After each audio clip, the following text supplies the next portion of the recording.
are outraged, and we make no apology for it. We don't see this as justified. The two experts that they got were not neutral, and they were not independent. One of them, Lamar Sims, 2 months before he was hired by this prosecutor's office, went on record referring to this shooting and basically justifying it. The other person that they got, Kimberly Crawford, her views on police use of force were criticized, rebuked, and rejected by the federal government, by the Department of Justice, who found that her positions were unduly favorable to the police. Now, if a prosecutor is genuinely interested in pursuing an investigation impartially, why did his office select these experts? So-called experts. Thank you.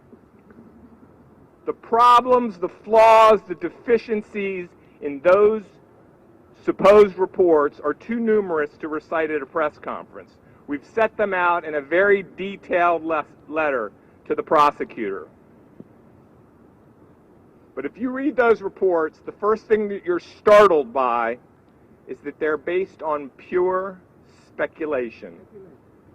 These officers, the officers who shot and killed this child, have never provided testimony on what they did or why they did it. And these alleged experts never interviewed them for their report.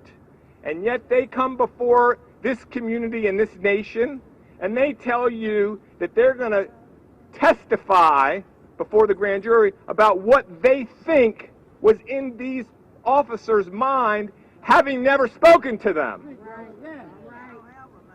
And they did it by ignoring the video evidence that the whole world has seen.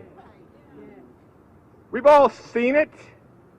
We saw a police car approach that scene rapidly, get there, and in less than 2 seconds, in 1.7 seconds, that door was open and that cop got out and he shot this child dead.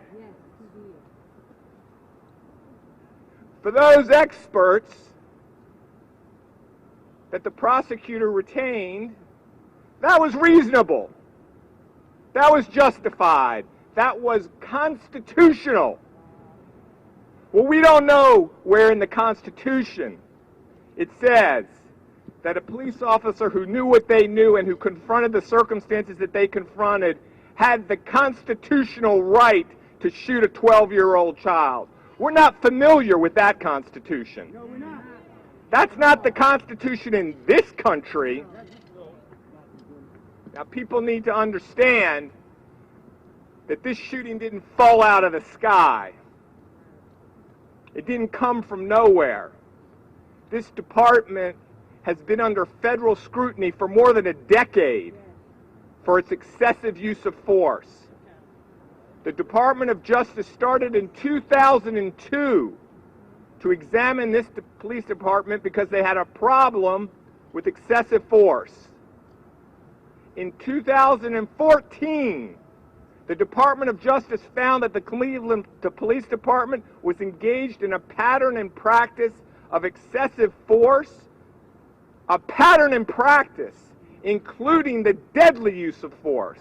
The Department of Justice found that this police department on a regular basis was shooting when there was no threat. And there was no threat in this case that justified the precipitous deadly use of force.